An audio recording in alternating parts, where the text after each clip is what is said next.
Shalom, shalom.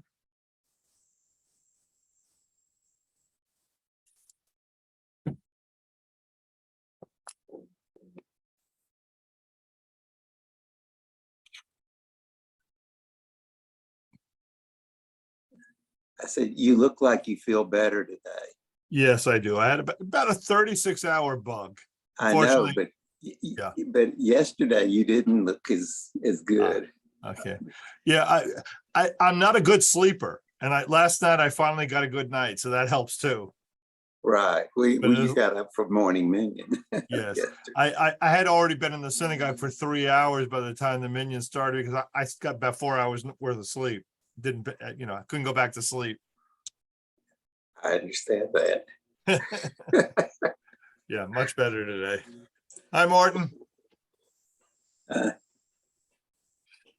Hope everybody is doing well. How are you, Stanley? Much better, except I think because I hadn't been walking in the park. I just started back Monday after 3 weeks.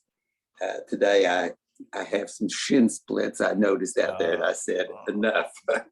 We used to walking 6 to 8 miles a day in the park, and then you come and you're walking in the neighborhood, and then you go out there. It all of a sudden says, "Hey, this is not like walking in the neighborhood." Yeah, no, it's not. Not quite as flat. Yep.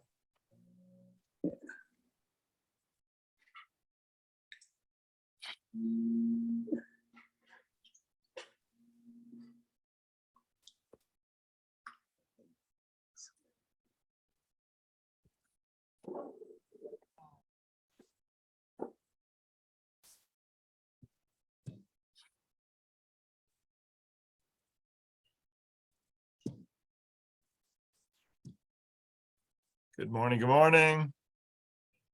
Almost good noon. Yeah. What do you say at 12 o'clock? Good afternoon. What do you say? Good noon.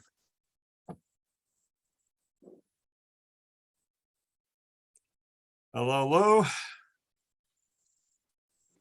Hello, Cantor. How are you? Thank God. Thank God. All is good. The holidays are over.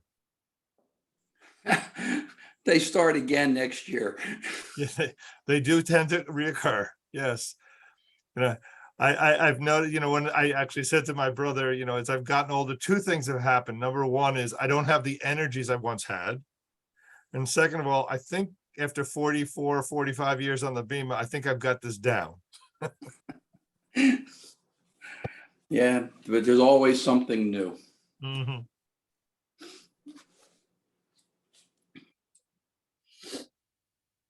Natalie, I know you're there. I'm just saying hello. People another minute or 2. When I through eating. Okay. Oh, for me, it's afternoon. Remember, it's morning until I've eaten lunch. I see. That's your moment of transition. That's my moment of transition, whether it's 2 o'clock in the afternoon or noon. Okay. I'm glad you're well again. Thank you. Thank you. Thank you. All is good. All is good. I'm sitting here last Wednesday afternoon and no one else is shivering and cold. I'm getting the message something's wrong. I'm sitting in a meeting and yawning my way through it. And I said, I think I'm going to go home. And sure enough, the thermometer said, stay in bed for a day.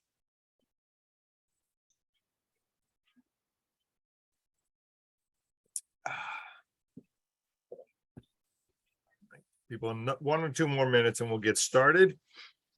We're doing today the lesson on sectarianism. And then what we'll do is meet next week as planned. And then the following week, we were not going to have a class. I will have one that week. So we'll catch up from what I missed last week. And the sessions are they should be posted on YouTube. If you ever miss one, they should be available. I spoke with Blake today to make sure that this gets on there as well. So all good. Except that you didn't get a day off. because you got sick for the day off. Yeah, That was a loss. yeah, I appreciate that.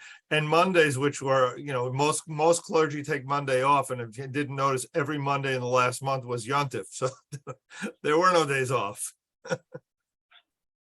It's okay. It's all good. It's all good. I sat and I didn't feel well. I sat and read for a little bit. It's all good. All right. Good morning.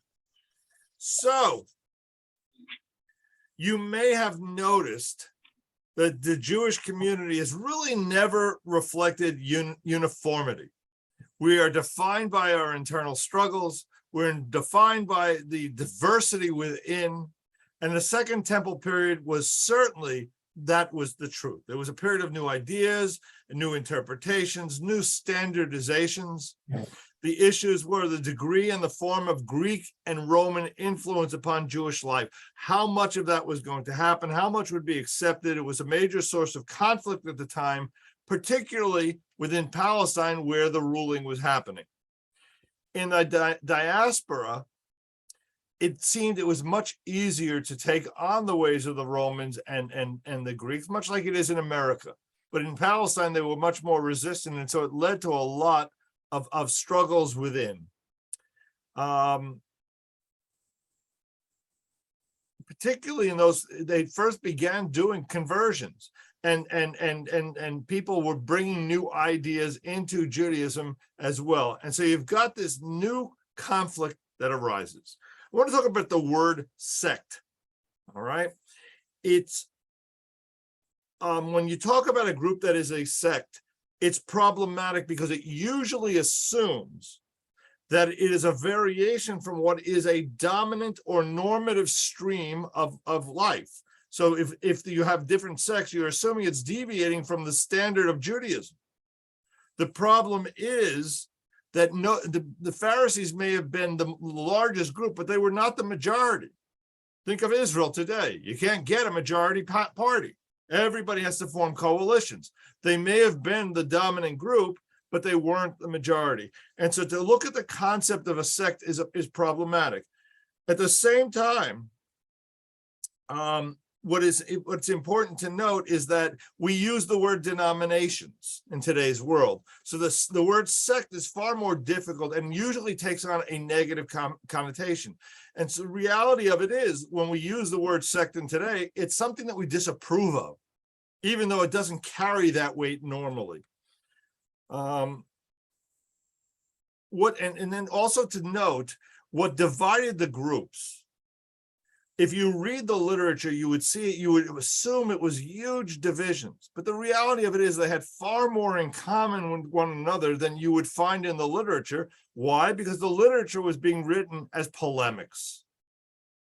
If you look at the politics in America today, we have far more in common with one another than you would see on television. All right. Their job is to portray the differences because that way people will turn on the TV. All right. So in terms of a sect, I'm going to use the following definition. All right. A sect is a small organized group that separates itself from a larger religious body and asserts that it alone embodies the ideals of the larger group because it alone understands God's will. That definition is offered up by Shia Cohen, and I think it really works well. Note, by the way, I started out by saying it's a small group. Size matters in terms of how we define the groups. A sect must be small enough to be a distinctive part of a larger group. Out of the early Christian sect developed Christianity. Out of the smaller Pharisaic sect developed Rabbinic Judaism. But in its early stages, they are small, and therefore we're defining them as a sect. It also has to be organized. That implies that it has a set of rules of conduct by which, if you don't obey, you are expelled. You're defining the boundaries of the group, and anybody outside those boundaries is no longer part of the group.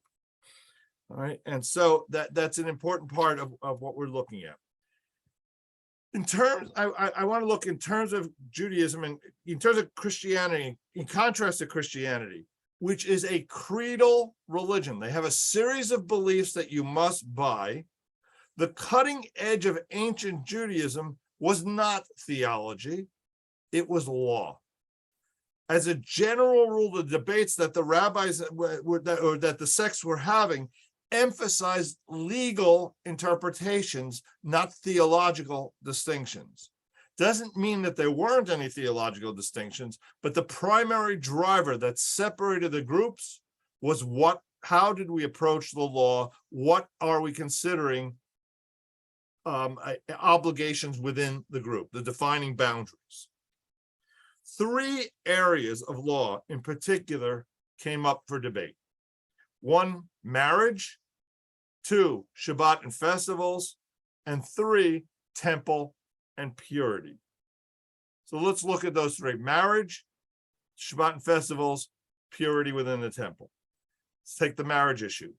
By denouncing the marital practices of others, what you do is you delegitimize the offspring of those not within your group. A barrier prohibiting marriage, in a sense, creates distinctions. And I'll give you an example. I remember when the issue of women rabbis arose. My rabbi in New York got up on the bima and he addressed the issue for the congregation. Everybody was sitting there just waiting to hear what the rabbi is going to say on this issue. He ultimately said he is in favor, but he pointed out the fact that in certain ways, by doing this, we may be creating permanent breaks within Judaism. So that in situations where, in small towns where the rabbi is a woman and is in a small town and there are no male witnesses and she has to sign the document as the witness, when they have children, the Orthodox will not accept that marriage, and therefore the children would be considered mamzerim and unavailable for marriage. Okay, so although the answer was yes, it was with a recognition that if you have women rabbis, it could lead to the possibility that Orthodox and conservative Jews could no longer marry in a few generations. It's not without complications. The Shabbat and festivals were celebrated communally and by advancing particular interpretations by each group. And in so doing, they distanced themselves. At Qumran, where they found the Dead Sea Scrolls, it reached an extreme form that advocated not only a severe model of observance for Shabbat, but they used their own calendar. The calendar is an important document. I don't think we realize how much so, because as a result, the day on which in Qumran they were celebrating Yom Kippur, the rest of the community had a regular work day. That is a divisive outcome. Right? So you've got marriage, you've got the yontifs and celebrations and calendars, and third is the issue of the temple and purity. The second temple was far more problematic than the first temple, and those opposed to the temple leadership highlighted those differences in the following ways. The second temple was not built by a king of the Davidic line, but by Cyrus, a non-Jew. The second temple, particularly in comparison to the first, didn't reach the splendor of the first. The Talmud has a story of looking at those who survived from the first temple to the second temple, looking at this new building and being in tears that it was so inferior to the first temple. Now, Herod, many generations later, takes it and he builds it into this glorious building that we now know of as the second temple. But in its initial form, it was a real step down from the first temple. Third, the generations began to see corruption among the priests. Fourth, the second temple was profaned by a Gentile monarch. You've heard the story of Antiochus. All right. Qumran, and as a result of these factors, the Jews who were at Qumran saw themselves, as they saw the temple as not legitimate, and they saw themselves as the temporary replacement for the temple until God saw fit to build an appropriate temple. Christians too saw themselves and their community as a replacement for the temple. The laws of purity are outlined in the books of Leviticus and Numbers. Impurity, how do you become impure? Basically, it's through contact with a human corpse. That's why we wash our hands as we leave a cemetery. With an impure animal, treif animals, or through sexual discharge. Those that, in terms of Leviticus and Numbers, those are the three ways. The laws are very complex. There are variables that are open to lots of interpretations. And once you have that, you can imagine everybody has their own way of doing things. More than the laws of Shabbat or marriage, the laws of purity, as a result, prevented social interaction between those who would observe them and those who didn't. If you didn't observe the laws of purity, I could not share a table with you. We couldn't sit down and break bread together. When you can't have a meal together, you've got social disruption. Okay. Any thoughts or comments yet? In Qumran, there were only about 200 people. And so it was very small. It's a small group, right? It wasn't a large group. You're right, but they left because of all these factors. That's right. Right. They didn't like the priests. That's right. And didn't see the temple as legitimate. So as we saw with the word sect, terminology matters. The Greek word orthodoxia, which is the ancestor of the English word orthodox, means the correct opinion. Just like the Latin word norma, the ancestor of the English word normal, and normative means standard of behavior. And so these two terms therefore imply the rightness of the religious behavior to which they're being applied. Orthodox Judaism, by label, is Judaism which is true, that which is revealed by God and sanctioned by tradition. That's what the term implies. Normative Judaism, on the other hand, is the dominant form of Judaism, that which is practiced and revered as legitimate by the largest number of people. All right, those two terms. So the terminology does matter. Both of these, however, are judgmental and relativistic. There's definitely an implication of I got it right. From the lens of the historian, which is what we're taking here, there is no variety of Judaism that is any more correct or authoritarian than any other, but understand these labels carry weight. And underlying this discussion is the following two questions. It's one question.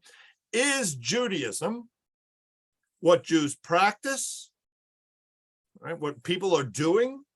Or is it an ideal set of beliefs and practices like orthodoxy against which real Jews are measured? Who is it a set of laws and behaviors, or is it what the people practice? If it's the first, if it is what the people practice, it's a construct of human behavior, and it allows Jews to interpret, and various responses all become legitimate and authentic. That's called pluralism. If it is a strict, ideal set of goals, of absolutes, then that's not the case anymore. You have the concept of heresy.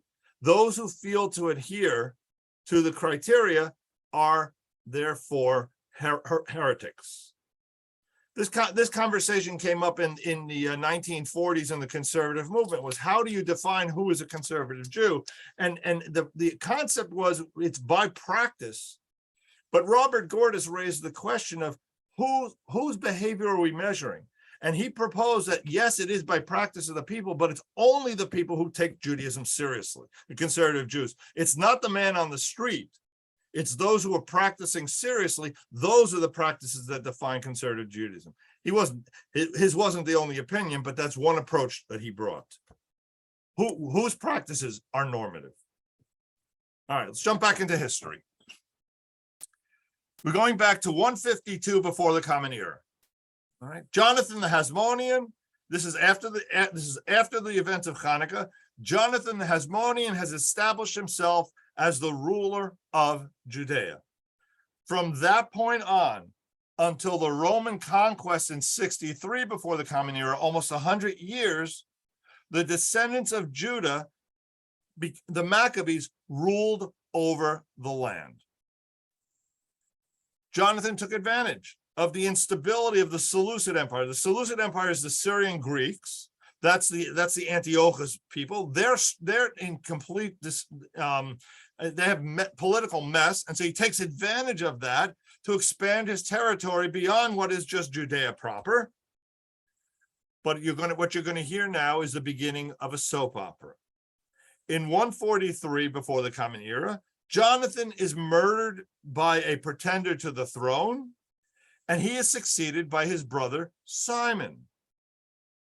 In 142, Simon gains the recognition of the Seleucid king, the Greek or the Syrian Greek king, who wants Simon's support. Why? What's he worried about? He's got the Parthians on one side and the Romans on the other, and he's looking for support. And as a result, is making an agreement with the Jews and with Simon to allow them their freedom, provided they support the Seleucids. It's all political. In the process, Judea gains its independence really for the first time in almost 450 years. This is under Simon. Like his brother Jonathan before him, Simon serves as both the king and the high priest. This is significant. He's taken both roles upon himself.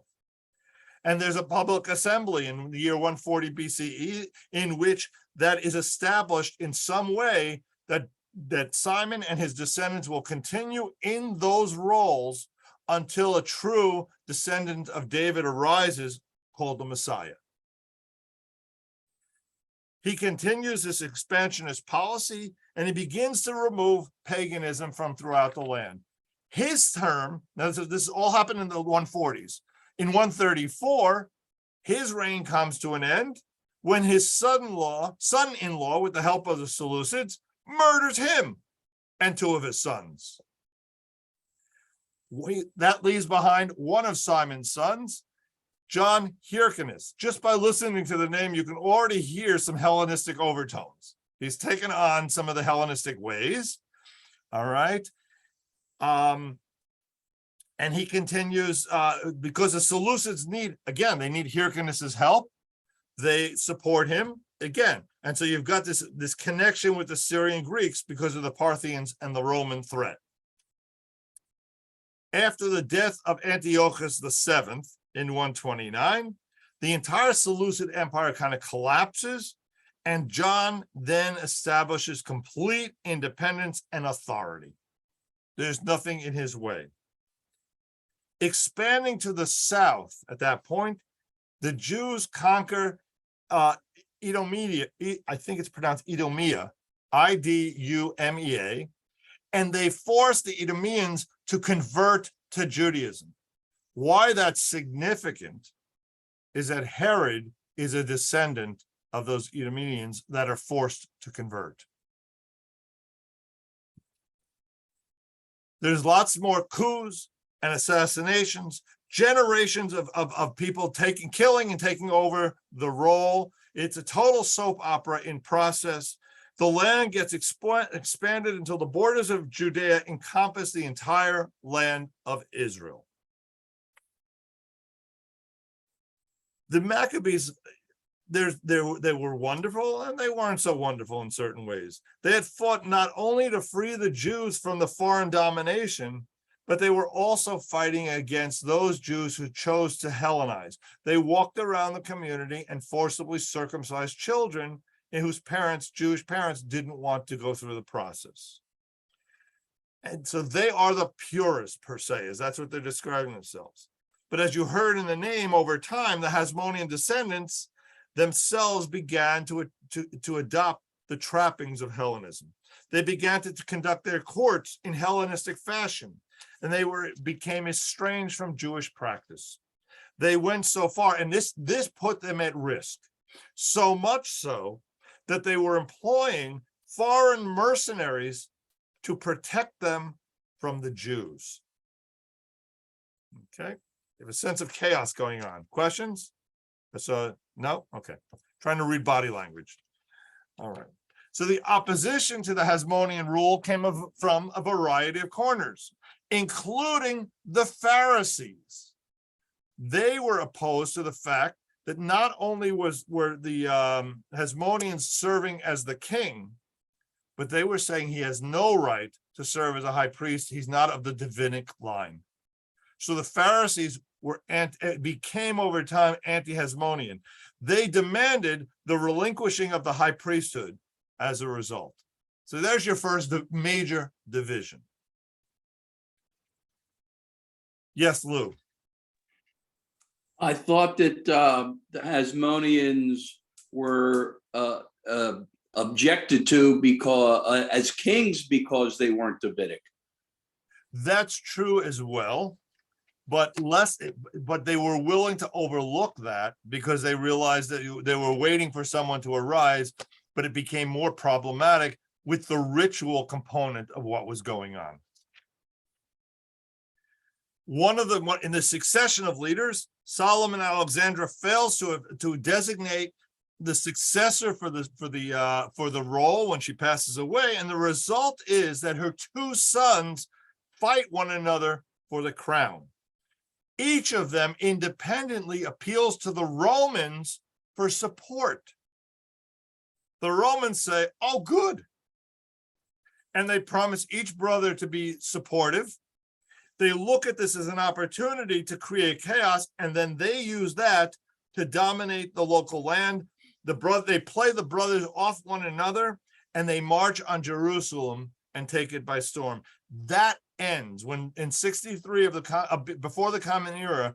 That ends the Hasmonean rule. The Romans are now in control of the country. Yes, Gail.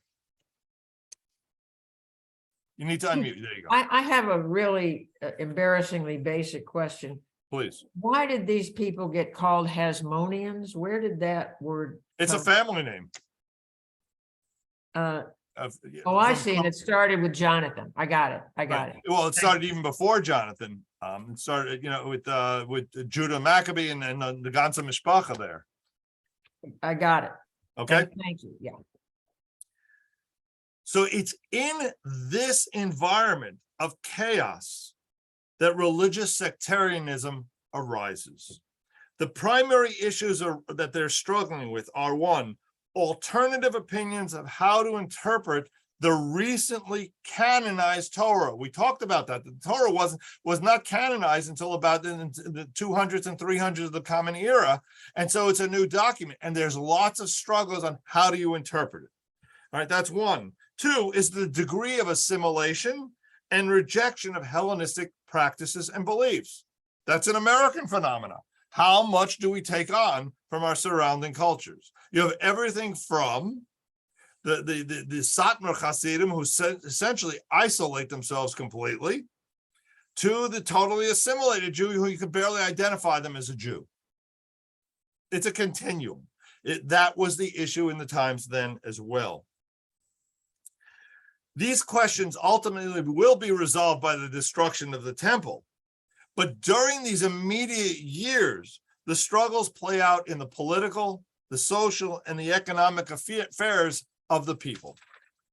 Another issue that's at play, and I mentioned it before, is the calendar. The calendar is an important institution of every religious community. Each sect wanted to show that their calendar was the right one and reflected their views. And by the way, again, Christianity in its early time was a sect. And what does Christianity do? It moves Shabbat to Sunday. All right. Early Islam eliminated the leap month that we have to add. Because the moon revolves around the earth approximately 13 times, 12 and a third times during a solar year. And so at the end of 3 years, you have 37 months to make up 3 solar years. And so we add a year to the calendar approximately every 3 years. Islam said, we're not doing that. And so their holidays move. If we didn't add the extra month, Passover this year might be in April, and in 5 years from now, it'll be in January, or it could be in February. It's going to move because the number of months are different, okay? That's what Ramadan every year is at a different time of the year because they got rid of that month. The control of the calendar is significant. It keeps people together. It keeps people observing together, keeps people celebrating together. All right. Any questions? Welcome, Diane, Manny. Good to see you. Let's look at the Pharisees. Okay, let's start there. The Pharisees derived their name from the Hebrew word perushim, right, which means separatists. We're not 100% sure what they were separating from, but most believe it had to do with ritually impure food that they, essentially by being kosher, it might not have been kosher as we know it, by limiting what they ate, they became separatists from the tables of other people. The rabbis throughout the Middle Ages celebrated kashrut as a way of making sure Jews interacted with Jews and no one else. Kept marriages Jewish. Rabbinic sources, in the rabbinic sources, you'll see that they refer to the Pharisees who precede them as the sages. Now, why would they do that? It's an anachronism. They never referred to themselves as the sages, but if I want to perceive myself as descendants of them, and I want to give myself status, I'm going to call them the sages. All right, makes sense. The Pharisees were defined by three basic characteristics. One, they represented the middle and the lower classes of people. Two, they basically avoided Hellenism. They maintained a distinctiveness amongst themselves. And three, they accepted, I've used this term before, the tradition of the fathers. There were folk ways that became understandings of how we live as Jews that weren't in the Torah directly. All right, they were non-biblical laws and customs, and they served as the source of what we ultimately call the oral law, Mishnah, and ultimately Talmud. They're the sources of it. But there's the Pharisees who were accepting these traditions of the fathers, these folk ways. What the folk ways did, why they were advantageous, is what do you do when the Torah, if you take the words literally, the words no longer can apply to modern society. You have to interpret the text differently. And that's what the folk ways were. The Pharisees also accepted that they had lived among the Persians, they had lived among the Greeks, the Jews. They accepted the Persian and Hellenistic notions of a soul. There had been no soul concept until then, of the immortality of that soul, of reward and punishment after death, all of which the Sadducees denied. The Sadducees maintained there is no soul, there's nothing to be immortal, and there is no reward and punishment after death. With that, the Pharisees also accepted the concept of resurrection.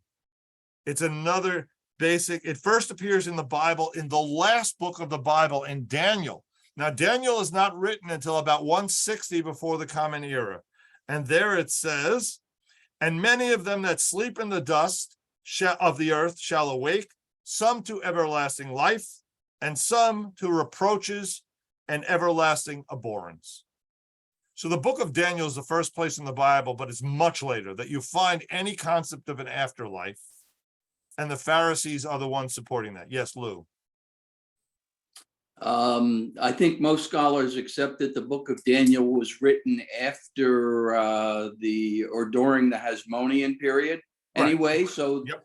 So the concept of the soul would have been already well known and didn't come from Torah. That you're correct.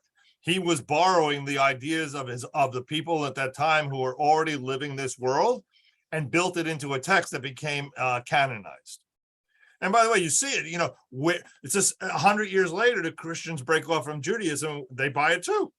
They've bought the soul and the afterlife and etc. It's all Persian in its source, because the Bible has no real concept of an afterlife.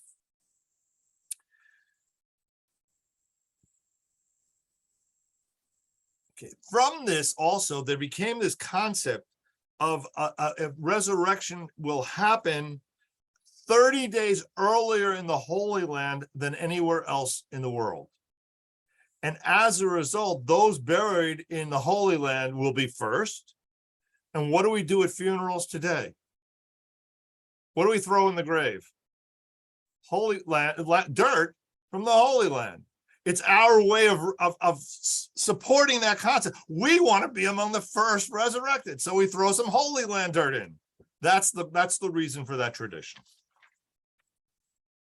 For Sadducees, for the priesthood, life was here and now. There is no afterlife. Had they been the ultimate ones who succeeded, we would have no concept of afterlife in Judaism. Reading number 3, I don't know if you have the pages because it's from a time way back, so I'll read it for you at this point.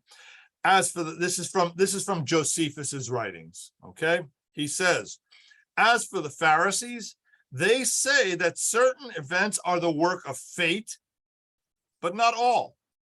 As to other events, it depends upon ourselves whether or not they will take place or not. The Essenes, however, declare that fate is the mistress of all things and that nothing befalls men unless in accordance with fate. The Sadducees do away with fate, holding that there is no such decree and that human actions are not achieved in accordance with her decree, but all things lie within our power. What does that mean? Okay, I've just read you a text of Josephus. Let me tell you what you just heard. The Sadducees believed that God had no role in daily life. There is no divine interference. Everything is up to us. God created the world. We are in control. The Essenes believed that God is in control of everything. Our actions don't really matter. And the Pharisees, kind of like a good conservative Jew, sat on the fence in the middle and said some things, yes, are controlled by God. Some things are controlled by man. But this became, when you're talking about ideas that are separating groups, very much so. They are separated over a soul and an afterlife. They're separated over the understanding of God's involvement in the world. You see how I said earlier, it wasn't all behaviors. There's also a theology. It was primarily law, but there was some theology that was underlying these battles as well.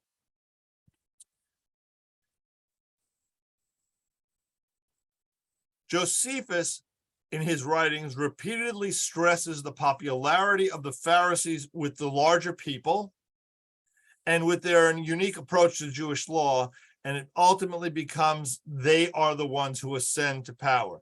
The oral law comes out of the Pharisaic tradition of the fathers, as I mentioned, and it enables the people to adapt to new ideas. The Sadducees were, I'll take the question in a second, the Sadducees were limited by one, Torah that has time bound and therefore could not be adapted, and two, a temple that was a location out of which they could not emerge. Lou.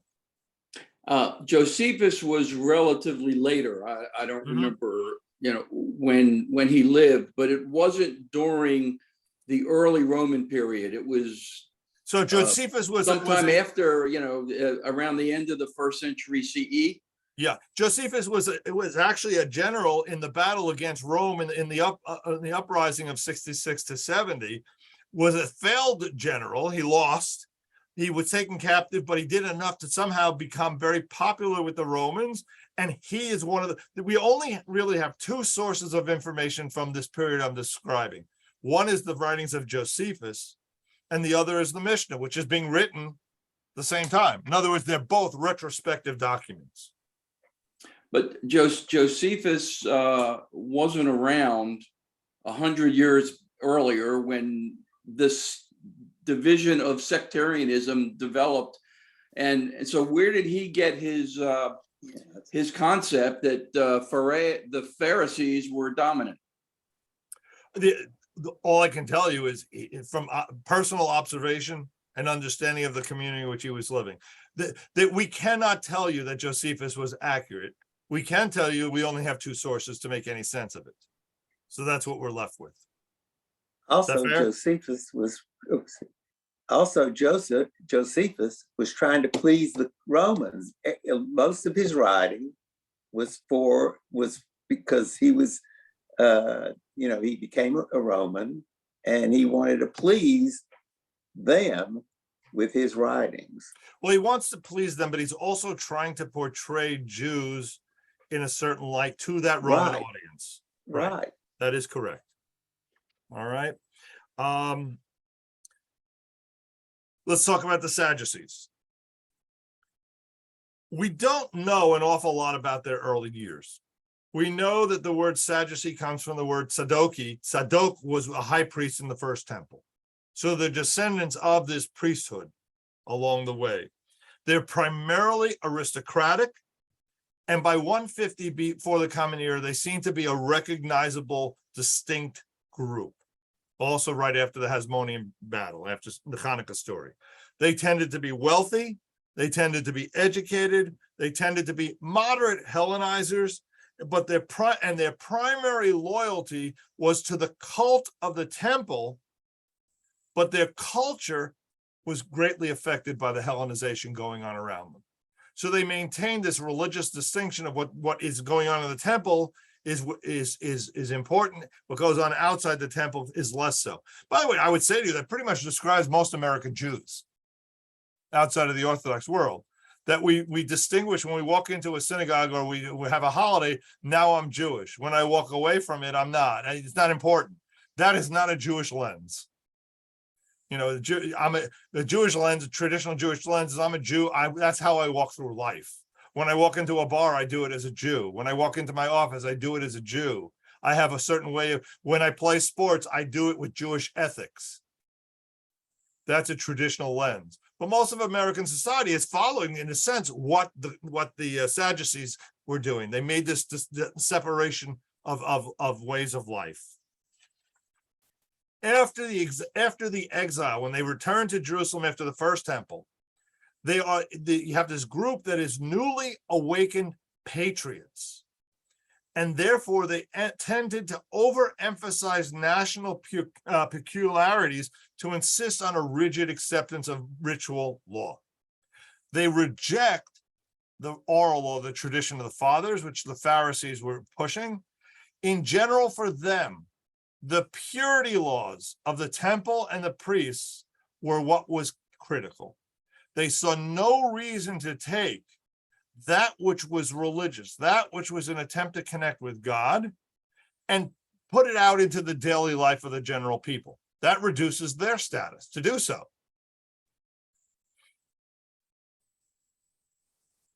Now, mind you, it sounds rather negative, but again, whose writings are we reading? We're reading about, from Josephus and the Mishnah, groups that essentially didn't exactly love the Sadducees. So we don't really know an awful lot about them other than what is written about them in a pejorative manner. Okay? I will tell you that the way of the Sadducees seems to have been a source of 8 centuries later when the Karaites arose. So there must have been some small group that existed all along, and the Karaites come to the front to some extent in the 8th century of the Common Era, and it's a lot based on the behaviors of the Sadducees. So that's 2 groups. Essenes.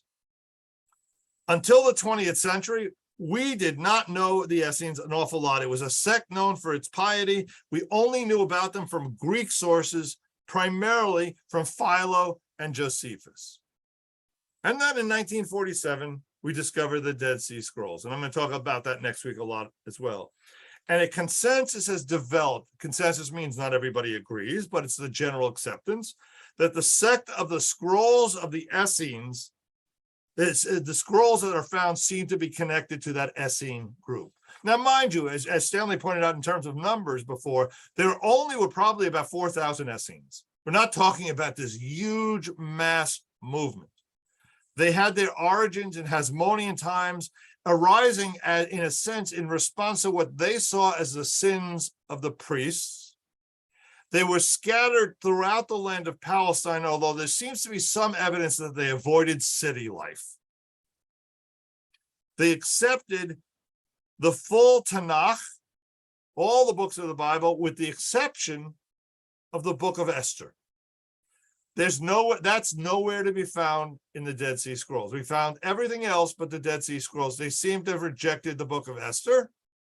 And even, there's some modern scholars there, there's Ginsburg, H.L. Ginsburg, who at one point said, there's a reason God's name doesn't appear in the book of Esther. It's because it's such a farcical, ridiculous story. God wouldn't allow his name to be put in such. Apparently that's what the Essenes thought as well. All right. The Essenes were organized under officials to whom obedience was required. They had a Rebbe in a sense, okay? And anybody who transgressed would be expelled from the community. Only adult males could enter the Essene sect, although children were ultimately educated in the ways. They also they were prejudiced against women who they considered corrupt by nature. The other thing is they were very communistic. They believed in it was like a kibbutz. They believed in community property. When you join the group, everything you own gets turned over, and there are administrators who take care, make sure that everybody benefits. Everybody has shared wealth. Nobody's rich, nobody's poor. Their characteristics emphasize moderation and avoidance of luxury. Wealth was just seen as a way of providing for the necessities of life. Yes, Lou? Were they celibate? Yeah, so the ultimate expression of that was celibacy. All right. The problem is, wait a minute, where are the children coming from? So here's the ultimate wonderful deal they made. You gotta love this. Celibacy is practiced, but it's not absolute. Once you were able to be engaged in relationships until later in life, after the individual had children. So celibacy was childbearing years. All right, so it's sort of a nice little arrangement. Otherwise, there'd be no children, but at a certain age, celibacy becomes the ultimate form of purity. Ritual purity is absolutely emphasized. You had to go through these absolutions, these water absolutions before every meal. They would have a ritual of a bathing. Also, after you would go to the bathroom, or if you came into contact with a non-member of the group. So anybody who wasn't part of these 4,000, if you came into contact with them, you had to purify yourself. They were sources of impurity. This is a group that's setting itself aside. No doubt about that. According to Josephus, the Essenes did ultimately participate in the war against Rome in 66 to 70, and some were tortured by the Romans during the revolt. When the country essentially is destroyed after the unsuccessful uprisings, the Essenes disappear from the stage of history. And so what you've got now after this great revolt is the Sadducees have lost the temple and their power base. The Essenes, the Dead Sea sectarians, have been decimated. From that rubble, who has survived? The Pharisees. The Pharisees have a portable temple called Torah that they can take with them anywhere they want. They're writing an oral Torah to make it adaptable. Right? That's what emerges when you talk about how they became the dominant sect. It is not through the exchange and debate of ideas. It is through the military victory of the Romans, and battles and military victories often determine which ideas survive.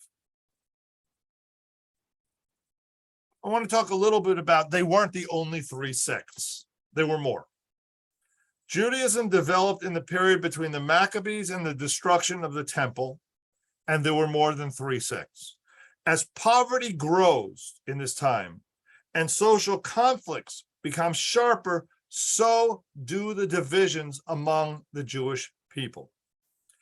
The Jews, like others in poverty, were not ready to submit quietly to the economic ills that they were suffering.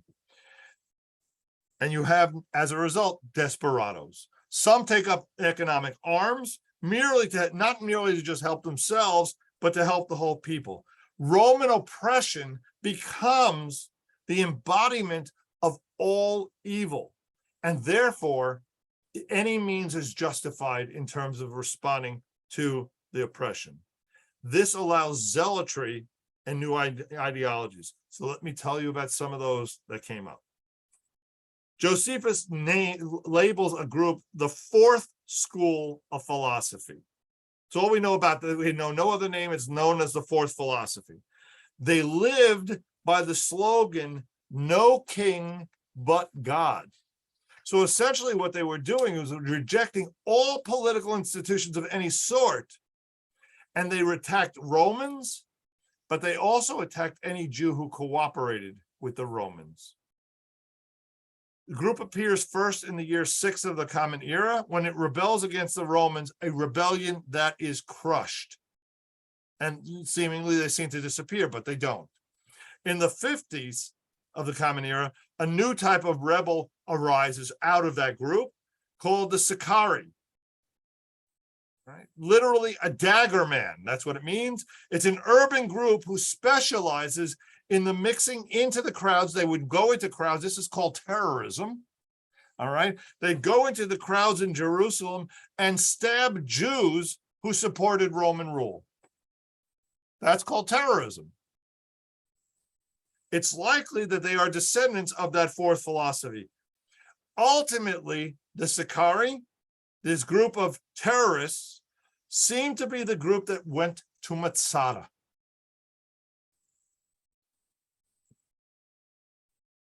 They raid the Jewish towns around Masada for supplies, but they do nothing to aid the war effort. They separate themselves completely. In the end, as you know, they slay themselves rather than be corrupted by the Romans.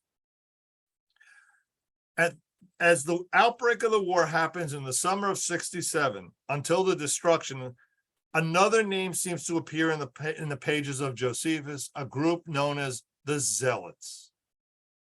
Who are the Zealots? From what we can figure, it's those Jews who were living north of Jerusalem, who, as the Roman army moved south, fled into Jerusalem. They weren't Jerusalemites. They all fled and formed this group of zealotry, had watched their homes and families killed. They'd watched their friends killed. They'd watched everything they owned destroyed, and they became zealots. For the most part, they were peasants who had fled from the Galilee. Now, a group of Jews from Idumea, I think that's again how you pronounce it. That's the group with Herod that I mentioned before that was forcibly converted. They also supported the Zealots in their battle against the high priests and the aristocrats. It's exhausting. I mean, we've gone through years and years of internal struggles, external struggles. Unfortunately, most of what we know about these zealots, again, is written through the lens of those who oppose them. A lot of our information, we don't know how accurate it is. There were definitely values being placed on these people that came from the outside. And so we're not 100% sure. The last sect I want to address is Christianity. Right? I'm not going to get into a whole thing about early Christianity. That's a course unto itself. But there are certain things I want to point out about the early sect. The Christian community described in the opening chapters of the book of Acts is a sect in the sense that it is a small, organized group that it has separated itself from a larger religious body. The group is dining and praying by itself. Sounds like the Essenes. New members are converted to baptism and repent. Sounds like the absolutions of the Essenes, okay? They attempt to create the utopian community. Once again, it's just like the sect of the Essenes. there's a sense of alienation from the rest of society in this call for repentance and in messianic belief. Messianism is rampant during this time. When does messianic thought arise? When things are so bad that you don't see a way for man to resolve it, and so you turn, this is Levine speaking, nothing more, you turn to magical thinking. God will solve the problem from without. The leaders of the group of Christian sects reject the priestly authority, and some maintain, however, veneration for the temple, others do not. There's a split within. One of the central themes of the book of Acts is that Christianity is the legitimate development of Judaism. It is where Judaism goes, and that the Jews of the time were wrong to object to it. Think about what the Pharisees and the rabbis did as well. They made the same claim. We've got the right way to go. The temple's been destroyed. We need to create new ways. And we've got the right way to go. And you can see the development over time of Christianity and the Rabbinic Judaism, not only developing, but developing in opposition one to the other to maintain that we are the right way. They're aware of the other, and they develop customs in some ways similar, but in many times deliberately in opposition. Paul believes, as he says in the epistles and in Acts, that the only true expression of Judaism, includes a faith in Christ, and that's Christianity. It's the new norm of Judaism, where Christianity ultimately loses its recognition as a Jewish sect. It's not about practice.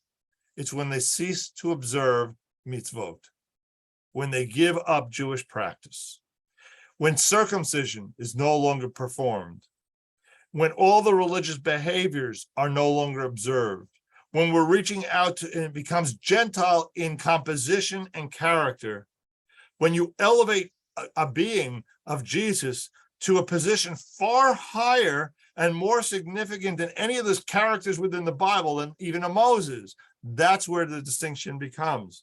Its practices are no longer Jewish. Its theology is no longer that of the practices of the Jews. Its composition of people is no longer primarily Jews. The Christianity of the early 2nd century, therefore, has become a new religion.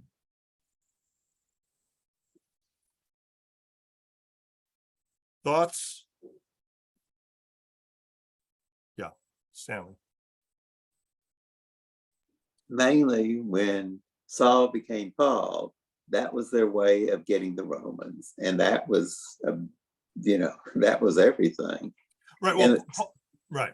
Paul and at then one point, James had in 45 made the change where they said they weren't going to accept what he wanted. And of course, the third day making a resurrection. Right. Paul at one point initially is aiming for the Jews. Right. That's his initial, and at one point realizes they ain't buying what I'm selling. And so he starts to take it out into the larger world and starts approaching the non-Jewish world. The Samaritans, I want to just address them as well. This seems to be the earliest Jewish sect, one which is still today alive to some degree. The single best known fact we know about the Samaritans is that Jesus describes a good one. All right. But the point of that parable is that the Jews do not expect to be treated well by the Samaritans. They're in conflict.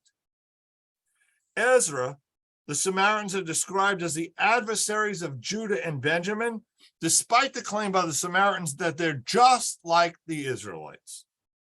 The phrase, Tsarei Yehudah, the adversaries of Judah, that is used in Ezra, recalls a term deliberately used because it describes Haman in the book of Esther, where it talks about Sorer Yehudim. These are the Tsarei, Sorer, and that is the Jews' enemy.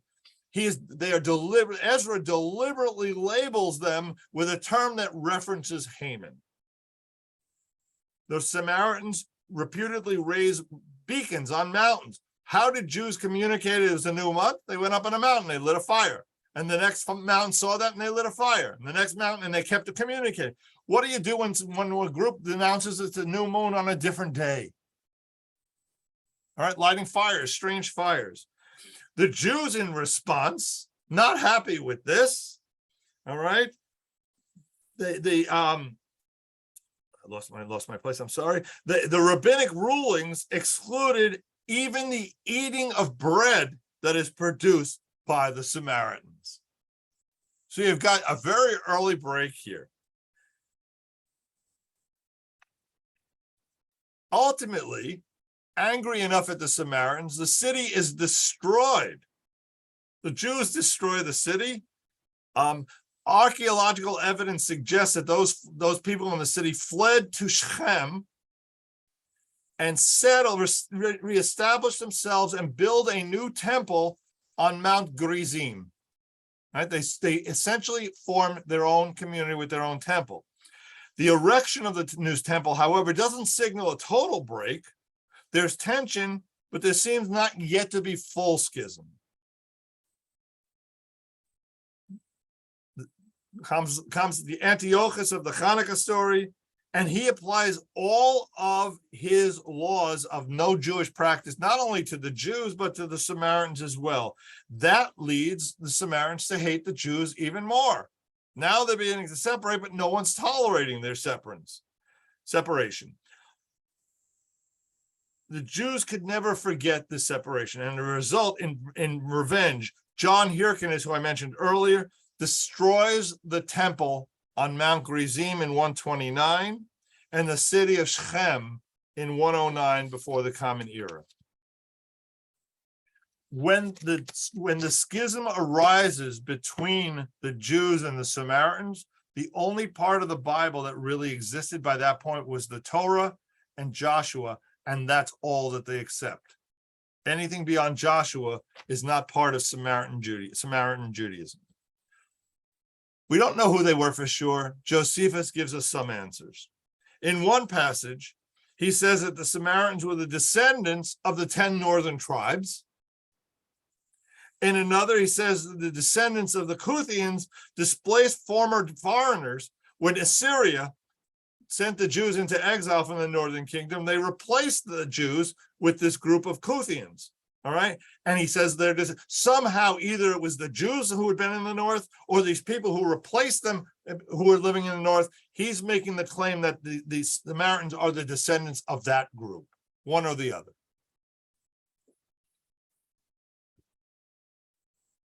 The essential question that arises is, why do we regard the Samaritans and the Christians as having left the fold while we don't see the other sects in the same light? And there's no general rule, but I will say the following. Essentially, it comes down to they rejected Jewish law.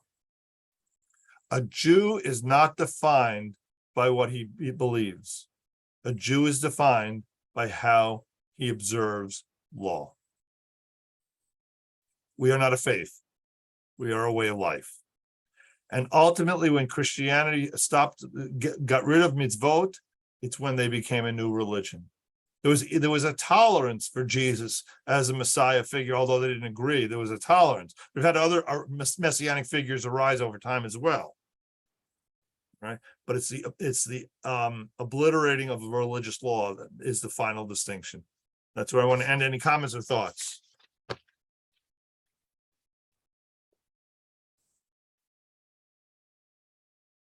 Okay. Wow. And I hope that means everybody's in agreement and this was easy and you knew it all before I started. I was going to say that was an awful lot. So. Yeah, it is an awful lot. It is an awful lot. Everybody else knew it before, but I didn't. Yeah, I'm somehow I don't know that I knew all this before I did the research. I doubt everybody knew everything that is presented. All right. Well, thank you very much. Yes, thank you. Martin, did you have a question? You're muted.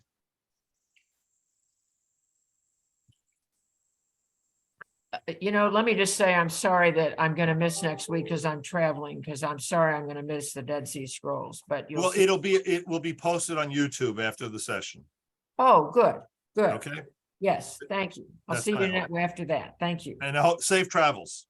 Thank you. I see Morton's trying to unmute somehow. All right, everybody have a wonderful day. We'll see you next week. Thank Thank you. you very much. Bye-bye.